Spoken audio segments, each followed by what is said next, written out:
Welcome back to the show, everybody. Our guest this evening is an economics professor at George Mason University, a New York Times bestseller, author of several books, including The Myth of the Rational Voter, Open Borders, and my personal favorite, The Case Against Education.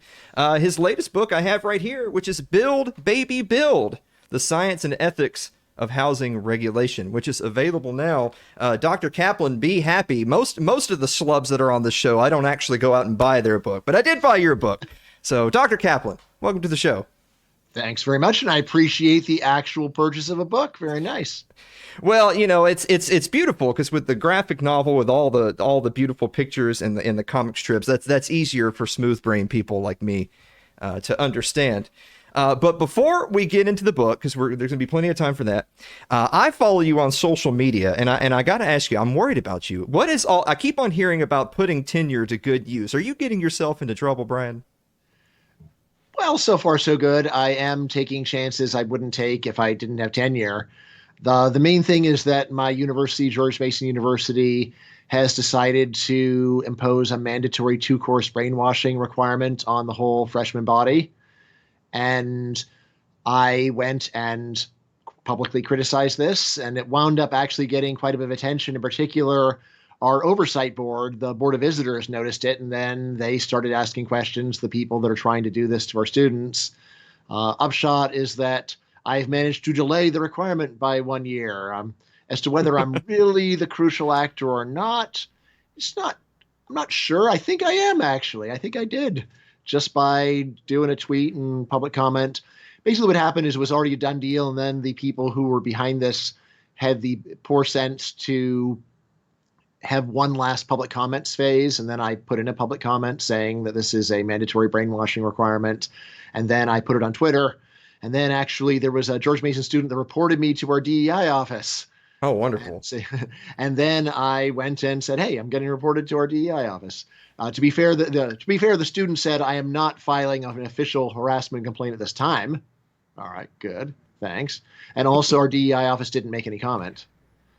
Well, that's the thing about still, harassment. I do have a bet with someone, and this person, the bet is, will I be treated very unfairly by my university in my own judgment in the next few years? And I'm betting no, and the other guy is betting yes, and he's letting me adjudicate whether I've won the bet or not. But so far, so good. Well, I know that you have a history of doing that. You do these bets, and my understanding is, I imagine you don't have a lot of people take you up on the bets because you're only betting on things that you feel pretty confident about. Yeah, that's true. A couple times I've done bets where someone said they were really confident, and I said, fine, give me odds. Normally, no one will give you odds, but I have gotten odds on a few things. And the very fact I really want to negotiate for odds is a sign maybe I'm not so confident. Well, speaking of being a trailblazer such as you are, of course, Build, Baby, Build, which I showed everybody at the front, the Science and Ethics of Housing Regulation. It's done in the art style of the sort of graphic novel, which is been excellently done, by the way. Thank you very much. And which is the second one. So Open Borders, which I believe was also a pretty big hit, was done similarly. New York Times bestseller. Well, there you go. Absolutely. So what do you think? Do you think that this sort of vehicle for information has staying power? Have you seen anybody else kind of picking up the torch and saying, oh, I think I want to create one of my own? How's that coming along? I don't know anyone else in economics who's picking up the torch from me. There's a couple of other economists that have done it. I think they could have done a better job, honestly. I think we're beating the competition a lot in not just the quality of the art, but also the integration of the art with the point of the book. If you look at other people's graphic novels in economics, I'd say they're just not as good. Everybody can improve, but anyway, I'm a huge fan of the genre, and I'm a big believer in just gorgeous classic beauty. We draw a lot of artistic inspiration from classic Disney, Snow White, Cinderella, Sleeping Beauty, and I think it really does show.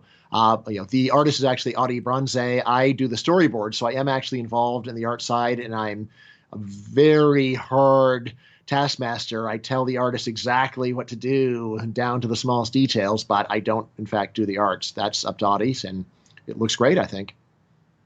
Well, getting into the meat of the book, there's a line, by the way, that you have in the book that I feel like encapsulates Dr. Bryan Caplan. I'm going to read this out. Right. You said, I don't bother writing books for causes that are already winning. I write books for causes that deserve to win. Which kind of leads us sort of to the open question of if housing deregulation is such a good idea, why isn't it already winning? Yeah, great question. Here is a pretty simple story. Housing regulation exists because people think the world would be a lot worse without it. I don't think that sheer self interest is that important. It's true that homeowners usually oppose housing deregulation, but so do renters. It's basically humans tend to just think bad stuff is going to happen and don't see what the good is. Why is it that people are so determined to keep this regulation? I'd say, first of all, um, there is a very high degree of economic illiteracy. Most people just disagree that making more housing will reduce prices. This thing is so well established, such common sense. It's at the level of, come on, if you're running a lemonade stand and you can't sell your lemonade, what do you do to sell the lemonade? It's like cut the price of the lemonade. Similarly, if you build a lot more houses, how are you going to go and fill your units? How are you going to sell the development? You're going to have to go and cut the price. And if a lot of people build a lot, the price is going to go down by a lot. But it's still true that most people surveyed in the US just say, no, that's not how it works. Why they would think this? I think that most people's model they have in mind is something like, oh, you think that if we're nice to developers and do them a favor and give them approval to build stuff, that they'll reciprocate by lowering their prices. But I think they're greedy jerks and won't do that. And my response is that's not what any economist thinks is going on. What economists think is that if you allow people to build more stuff, they will, in their own interest, cut prices because otherwise they won't be able to go and make the sales.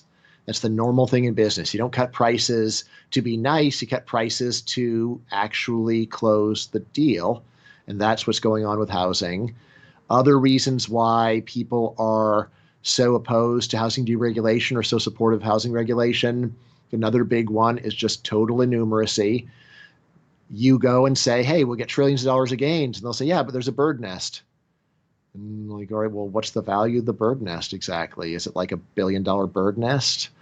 What's going on? Do you really think one bird nest is worth that much? It's very normal when you're arguing about this to say, oh, fine, there'll be a lot of gains, but there's a bunch of problems, and the problems are all real small. And if you just put numbers on it, then you'd see that. But in a debate, usually it's not about numbers. It's about, have you got some really vivid stories that take over people's minds and like, oh my God, those poor birds or whatever. So I think that's a big deal. Status quo bias and just total paranoia, just assuming the worst. I mean, one key thing to understand about development is that, yes, there's a bunch of unpleasant things about living around other people. When you live around other people, there's traffic problems, parking problems, there's noise, blah, blah, blah. But there's also a whole bunch of good things about living around other people, like your kids can have some friends, or there's going to be enough customers for restaurants, that kind of thing. And what I say in the book, and I think this is pretty clear when you think about it, is that everyone who complains about how bad it is to live around other people has an actual effective remedy, which is just to move to the middle of nowhere. But almost nobody wants to do that. Why wouldn't they?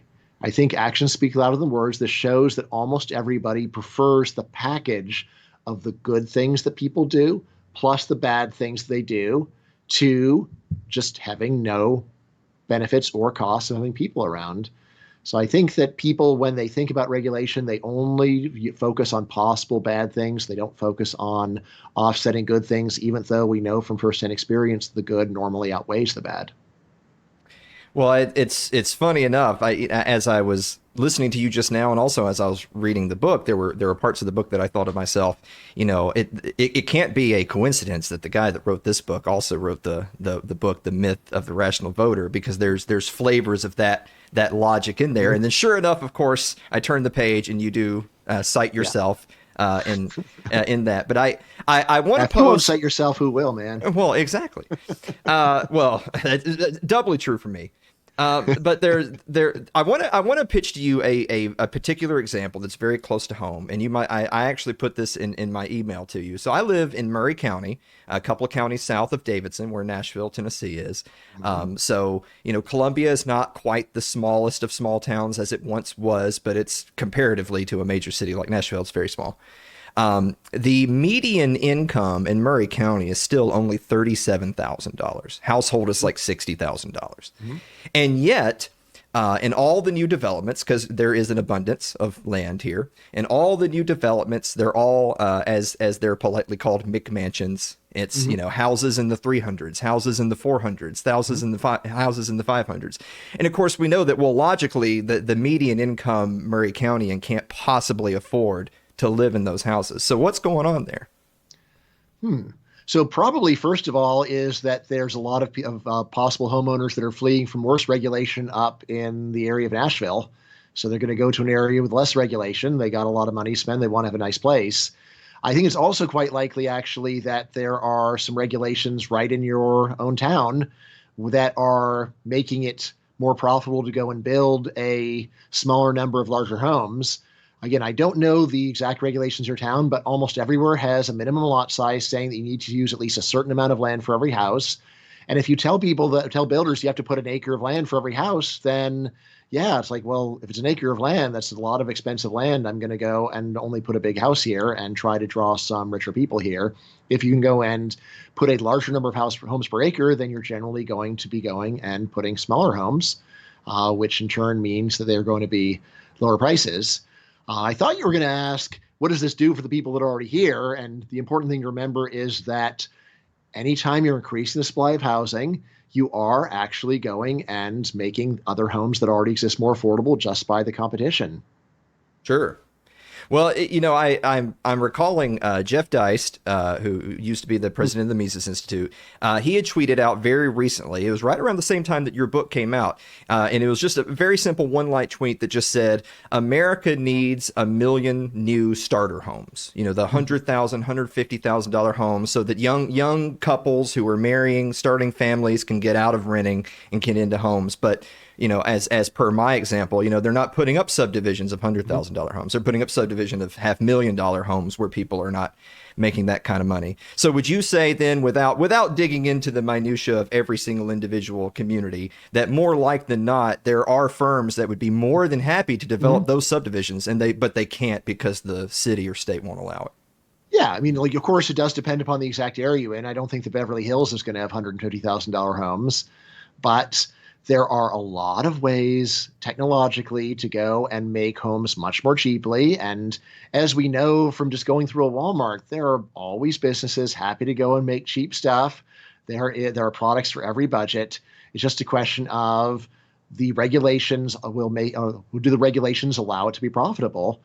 Um, especially of course, if you have already really strangled off housing supply, then you're going to start by going and selling to the customers that have the highest incomes. But even that is important to remember. All housing markets are connected, so it's not like building those homes that are luxury or not is not actually expanding housing affordability for people that would never live there.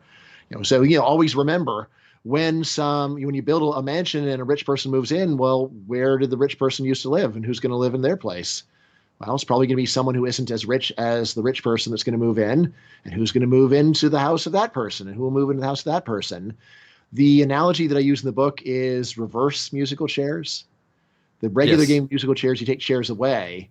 The game reverse musical chairs, you keep adding them. When you add more and more chairs, it's still likely that the fastest players are going to get the best chairs. But if you add enough chairs, then there's going to be seats for everybody. So yeah, if you can just say, like, let's go and add as many chairs as we can, let's get government out of the way so that people can build stuff, then like 150,000 does sound just lower than I think is believable for modern US, at least after all the inflation of the last few years. But what I do say in the book is that it's totally reasonable that the average US housing price would fall by 50% if you really did serious deregulation. Well, there's so many examples in your book that it's one of those things where when you see it, you can't unsee it. Not even a quarter mile from where I sit at this desk right now, there is in fact a relatively new development, but someone has put a political ad on a billboard right at this development that says no more development on this road. I think it's Tom Osborne Road. Mm-hmm. Our community can't handle it, which makes me think of the NIMBY. What is a Yes. NIMBY? Well, it stands for Not in My Backyard. It's not something that anyone is likely to call themselves. It's a term of abuse, honestly, but it is someone saying, look, it's fine for this thing to exist, but I don't want it anyone anywhere near me. And the implicit criticism is, well, if everybody says that, then it just won't happen. If everybody says there can't be a nuclear plant within 50 miles of me, then well, I guess we're not going to have nuclear power because there's always somebody within 50 miles, whatever you want to do. Uh, this is contrasted with YIMBY, Yes in My Backyard, which a lot of people do own as their favorite label. And it's basically the reverse idea of it's totally fine and I'm supportive of this. There's a bit of an ambiguity. Are you supportive of it as an act of philanthropy where I'm going to just try to be a really decent guy and not complain when people build more stuff? Or is it actually based upon an optimism of it's actually better for me if we build more stuff on balance because the good things of having neighbors outweighs the bad? Right next to me, was a major new development. And so far, it's been pretty much just pain for me. But I was telling people all along, if my kids can just make one walkable friend in this new development, all the noise and traffic problems will have been totally worth it. To be fair, actually, I have had one big gain, which is I've got a much bigger area to take walks on. I do a lot of walks, so I've gotten that out of them. So I think actually it has been a net gain for me. But if my kids could make some friends there, then it would be hands down awesome. No question. Well, one more question before we take our next commercial break. So there is a section of the book that's dedicated to the negative byproducts. I can't help but hear Thomas Sowell in my ear saying there are no solutions, there's only trade-offs. Mm-hmm. Of course, you talk about a panacea in your book. I'm not sure Thomas Sowell would ever use that term when he's talking about trade-offs.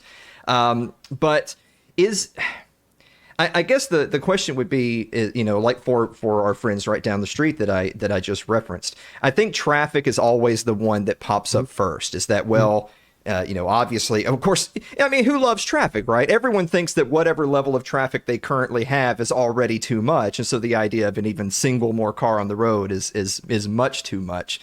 What say you to the traffic argument? Yeah, so first of all, of course, many people will just freak out over almost no change. So there's that. But if there is a serious problem, there are serious problems. There is a fantastic solution that already exists, totally technologically possible. I bet your readers have seen these before, right? We now have the technology to go and charge people based upon not only whether they're driving, but the exact traffic conditions that are happening when they're doing so. It totally works. Right. This is something where it's not just we can reduce congestion by raising prices. We can end congestion by raising prices. We can end congestion for traffic and congestion for parking. The only real complaint is just it's not fair. Driving and parking should be totally free. And then my question is, well, which is less fair? The current world where you have to pay $500,000 or $1 million for a house, but driving and parking are free? Or an alternate world where you have to pay some modest sum to park and drive, but housing is half its current price. See, it makes a lot more sense to focus on cutting the price of housing and then raising the prices of goods that are congested instead of doing what we're doing right now. Well, on that note, guys, we're going to be back to talk a little bit more about Build Baby Build with Bryan Caplan right after this commercial break. Don't go away.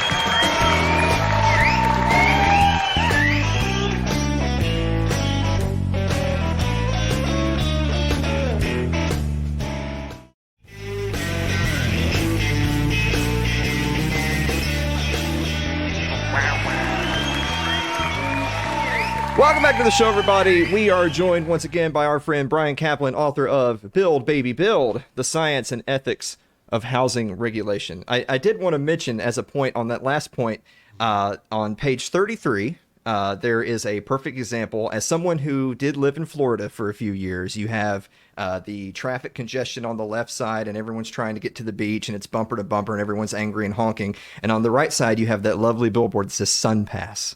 And of course, there's only a handful of cars and it's 20 minutes to the beach, kids.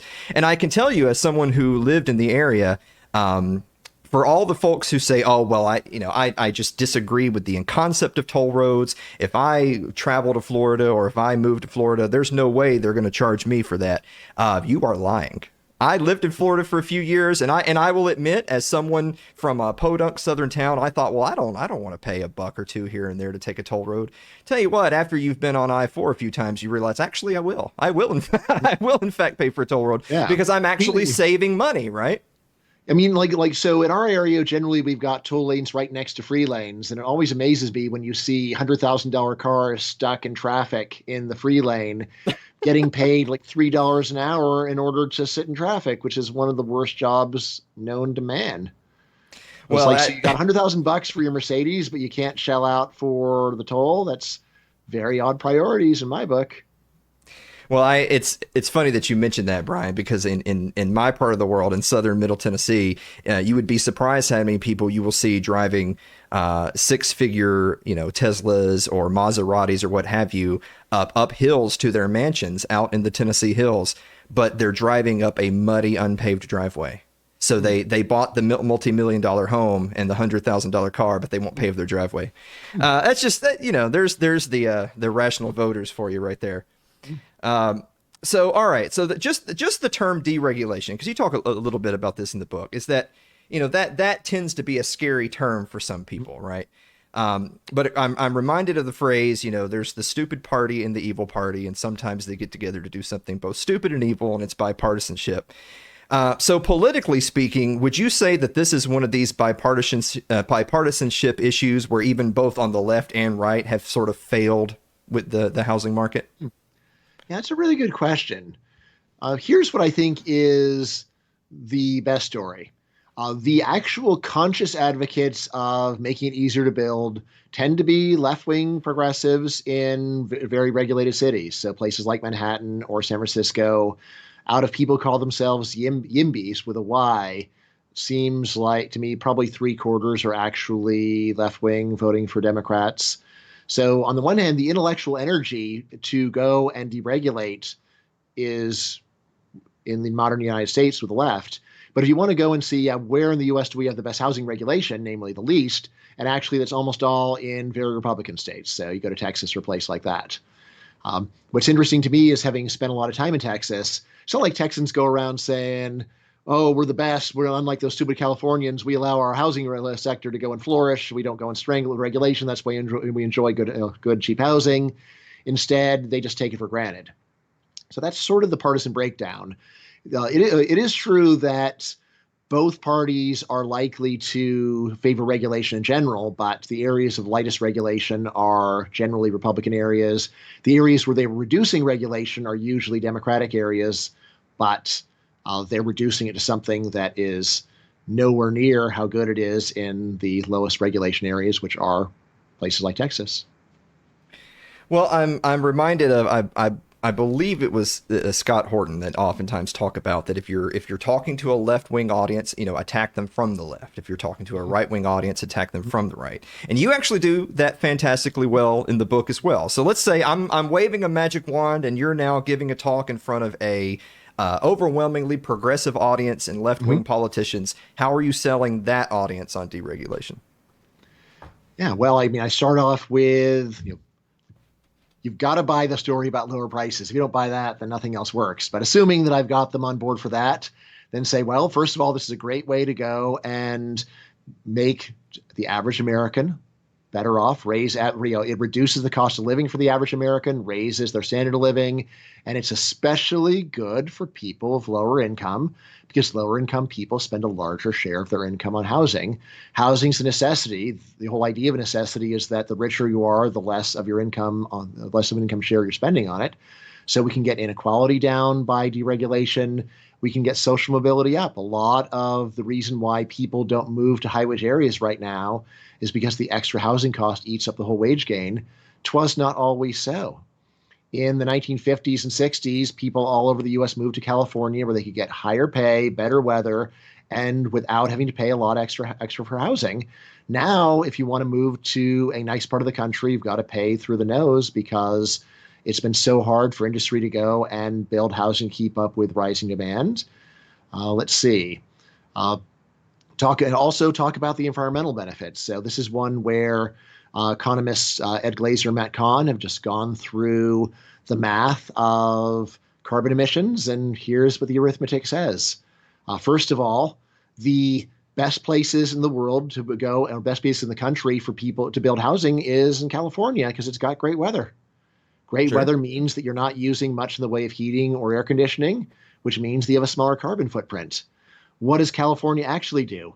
Strictly regulate housing so people leave the state and live someplace else where they're going to go and pollute more. It's a crazy thing to do. It's like, I don't want the planet harmed here. It's like, well, then it's going to be harmed more elsewhere. So it'd be better to go and let people build freely in California.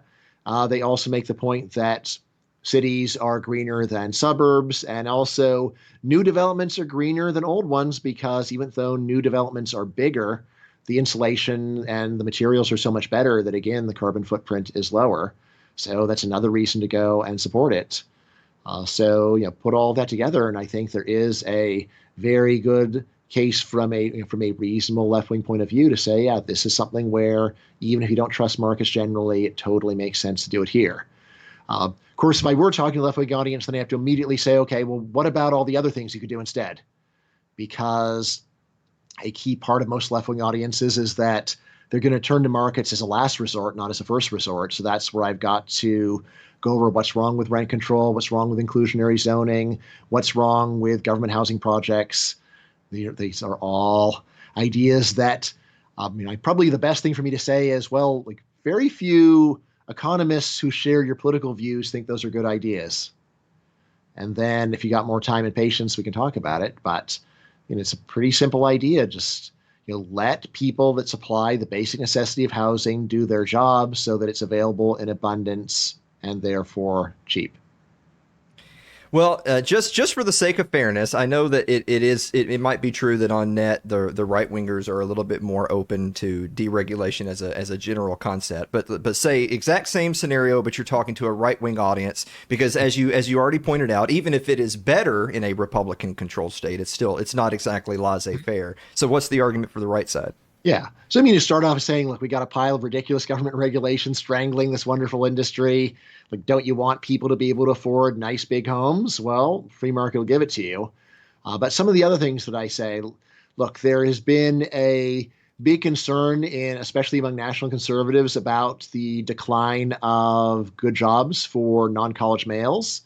My dissertation advisor, Ann Case and Angus Deaton, wrote this book, Deaths of Despair and the Future of Capitalism, or you might just know Cyrus Vance's Hillbilly Elegy. Right. So all of this comes down to there's this demographic of non-college males that have not been doing well in recent years. A big part of the story is that the economy has changed a lot, and now basically they've either got to, they if they want to get a job, they either got to go to college and learn to code, which a lot don't want to do, or they're sort of stuck doing unmanly service sector type jobs, which they also don't want to do. This has led a lot of national conservatives to say we need to go and use tariffs and other protectionist measures to revive manufacturing. So once again, non-college males can get traditional male employment. I have a piece called Revive Construction, Not the Rust Belt, where I just say, look, even in the best case scenario, this is barely going to make a dent because there just isn't that much additional demand for traditional manufactured goods. We're satiated. Like, imagine someone came to your door, Alan, and said, hey, here's 5 new TVs, but you can't resell them. It's like, what would you say? Probably it's like, well, maybe 1 or 2, but I don't need 5 new TVs. Like, I just don't have any place for them. I don't have any use for them. On the other end, if someone said, hey, I've got a house, doesn't cost any more than current one, twice the living space, it's a mile away. This is something where almost everybody is interested in that deal, right? So I say, instead of trying to go and revive manufacturing by going and strangling consumers' options to go and shop in the world market, it makes a lot more sense to deregulate housing because almost everybody's interested in getting a better place to live. Whereas people are now pretty satisfied with their manufactured goods. We've just gotten so productive at making them that there isn't that much more of a desire to go and expand how many people are going to buy, but there's a lot of room to expand the size of the housing sector, right? And even if you love your house, well, how about a second house? Why not? Right. So this is another thing. I think we've got a really good remedy for the problems that national conservatives have been talking about. Protectionism is not a good route. Deregulation of housing makes way more sense. right? And obviously, a lot of those construction workers can wind up living in the very homes that they make. So that's nice too. I also talk about the effect of deregulation on fertility. I mean, a lot of people have a lot of skepticism of this, but I think it's really pretty simple. First of all, one of the biggest reasons why people keep living with their parents is they can't afford their own place. Pretty obviously. And around the world, this is true. Secondly, as long as you're living with your parents, you're probably not going to get married. Also pretty obvious. Third of all, even if you do get married living with your parents, you're probably not going to want to have kids as long as you live with your parents. All right. So take all this and say, seems like the easiest way to go and get fertility back up is to deregulate housing, to get prices down so that people move out of their parents' houses sooner. I'm not saying that this is the only reason why fertility rates are down. There's a lot of reasons, but it's a totally practical thing that we could do instead. Well, to sort of kind of put a bow on this, it seems like one of the issues that you're combating is that the general public sometimes gets caught up in this really black and white, all or nothing mentality, right? So we either have to have the mountainous bureaucratic state exactly the way it exists, because if we didn't, all hell would break loose, or we have to deregulate entirely overnight and then all hell will break loose. But of course, as we know, don't let the perfect be the enemy of the good. So in chapter 6, you talk about keyhole policies. What's a keyhole policy? Yeah, keyhole policy is where you really listen to people that are worried about what'll happen if you deregulate, and you realize you're not going to change their minds about the problem. Then you try to come up with a creative way of handling the problem with little or no regulation. For example, right, if people are worried about, say, I don't want you building skyscrapers because it's going to go and block light. It's like, all right, how about instead of having years of public hearings, we just go and have a fee for building a building of a certain height and size, and then you pay that, and then you can move on, and that's the solution, right? And this is something where, for almost any complaint, you can think about what really is the complaint. I mean, like the easiest ones, of course, are let people build whatever they want and then raise the price of parking and driving during peak times so that we don't have traffic problems. That's definitely my favorite Keo solution. It's one where we still have government owning the streets. They're still owning the roads. It's nothing crazy. It's just taking advantage of modern technology. It makes it super convenient to collect tolls to do it, right? And again, if there's any doubt, would people actually change their behavior in response to price? Well, let's see. You can just come and walk 5 minutes from my house where there's a bridge over a road where it's got 6 free lanes and 4 toll lanes. The 4 toll lanes never have congestion. Right? I'm not just going to say never, right? Because they raise the price so that if congestion was going to happen, it doesn't happen. On the other hand, in the free lanes, there's congestion all the time.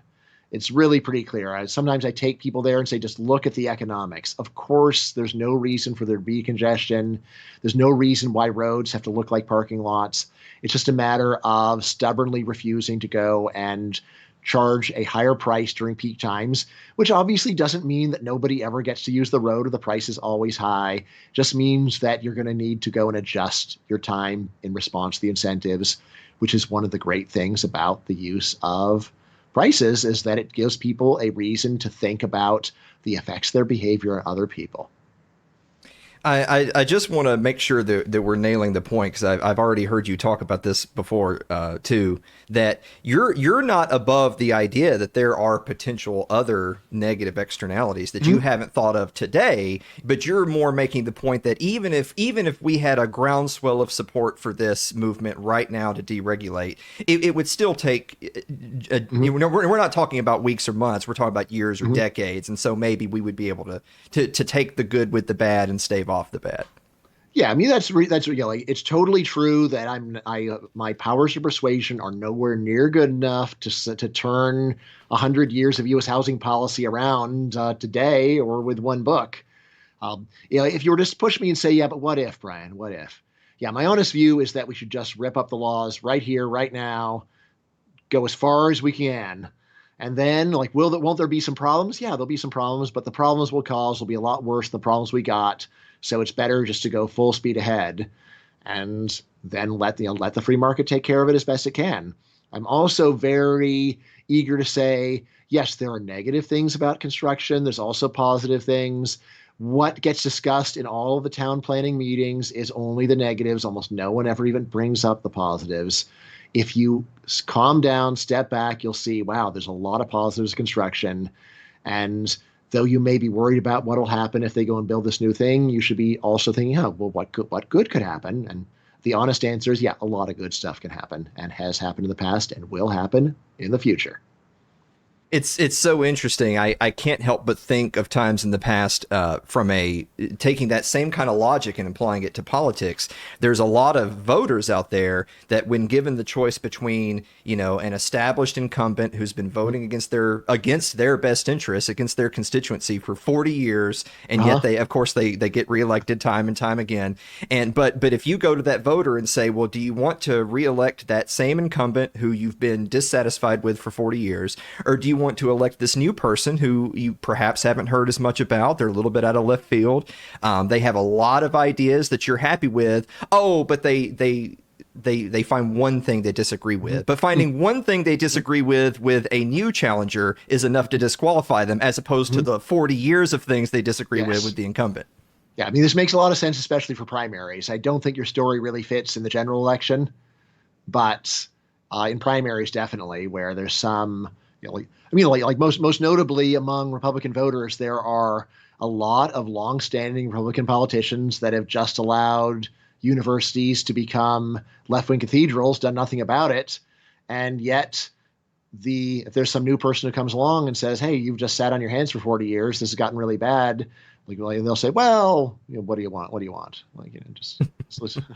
Yeah, I want someone to go and note that we have basically established a left-wing religion on public university campuses, and something ought to be done about it. Well, on that note, I'll give you the last word. Is there anything that we've missed, or something that you want to make sure to highlight in this book? Let's see. I tried to be thorough. Yeah. Like, it was very thorough. Yeah, I mean, here's actually the main thing that we didn't talk about. One of the main reasons why I wrote this as a graphic novel is because I realized that a lot of the objections to housing deregulation are aesthetic. It's going to be ugly. I don't want to look at that. That's going to look bad. And that's why I wrote this chapter, Bastiat's Buildings, where I try to actually go and show people what they could have but don't. Because as long as you're just imagining the future, it's very human to just go and picture worst case scenarios. So I said, what if I just draw pictures about a beautiful alternate world? Which, again, you might say, well, that doesn't really prove anything. I think actually it's a better argument than you might think. I mean, for example, it's totally standard to say you can't develop coastline at all. And yet the most beautiful coastlines in the world are the developed coastlines. And if you go to the Amalfi Coast of Italy, what makes it beautiful is the blending of architecture and nature. The nature by itself is nice, but it's not stunning. But combine it with human development and you make it better, not worse. And obviously, when you're going and developing the coastline, the goal is not to uglify it. Right? So that a lot of what I try to do there is just to persuade people that the new world won't just be cheap and abundant, but it's also going to be gorgeous. Well, you've heard it here first, folks. Developers are not going out of their way to make ugly properties for people to purchase. Bryan, where can people go to pick up the book? Yeah, so I think it's going to be everywhere books are sold. I normally do Amazon, so that's where I would start. But wherever you want to start, it's good in my book, as long as you buy the book. And by the way, one other thing. Though I am a professor, this is a book that even kids like. I do try to write it at the intellectual level where active researchers will say that it's accurate and fair and well-informed. But at the same time, I also try to make it so entertaining that even little kids steal their parents' books. So if you're on the edge, this is something you can read to your kids. It's not just something to read for yourself. Well, I want to end with a compliment to you, because I agree with, I think you did a good job with that in the book. And in the same, of course, my favorite, The Case Against Education, you have the same sort of writing style there as you had here, as you have in Open Borders, which is, even if the audience who is, picking up the information, even if they can't remember every single statistic, they're not taking every single footnote. I mean, well, there you go. But you're just pounding people with point after point after point after point. You're not wasting a bunch of time and space to get to it. It's, you don't believe in the, or sheepskin versus, educational malpractice of secondary schools. Well, here in this one, in fact, I can't. I'm sorry, I'm going to indulge myself. So I'm going to waste another minute of the show. There's a particular part of the book where you talk about, like, look, I'm not saying that regular people are all just a bunch of idiots. I can even control for biologists and engineers and see that, well, actually, outside of their fields of expertise, big surprise, they're not exactly experts in all these other fields. That doesn't make anyone smart or stupid. That makes them a human being. That's normal. So I think you do a fantastic job of taking on a subject and it's just page after page after page of point, to the point where I would say, if we lived in a saner world where people were more open-minded, they would look at that and at a bare minimum would say, well, this is going to challenge perhaps my preconceived notions. I think the only people who wouldn't be challenged by the book are the people who, frankly, they're not going to buy it, right? They're not going to buy this book because they're not looking to be challenged. Yeah. So, like, I'd say, like, people that talk to me every day, they might say, okay, I kind of expected this. But yeah, I do try to surprise people. I try to look at it from a lot of different angles. And I'll just say, I love good arguments. I just love an argument. I just love trying to come up with a different way of looking at something that actually gets you from where you are to where you could be. Right? Just saying, look, do you believe that if you're running a lemonade stand, you'd cut the price to sell more? I mean, that's just something I came up with on the fly pretty much, but I think it's something you'd have to be pretty dogmatic just to say, no, you're making that up. It's common sense. That really is what I try to always come back to, even though a big part of the book is trying to boil down academic research and distill it. Same time, like, I also want people to consider, well, what have you seen with your own eyes? Does this act, not what you're supposed to believe, but what have you really seen? That's what I'm trying to do in Build Baby Build. Well, Dr. Caplan, it's criminal that it's been a few years since I had you on the show before. When we were last together, you and I were debating how we would fix the end of Game of Thrones. And sure enough, 3 years later, not even George R. R. Martin himself has fixed the end of Game of Thrones. And so maybe the next time you come on, we'll be able to debate that. All right. Yeah, that's a very popular piece, strangely. Another podcaster started off with housing, and somehow we got off onto the how to fix Game of Thrones tangent. So, yeah, I'm good to do that anytime you want, Alan.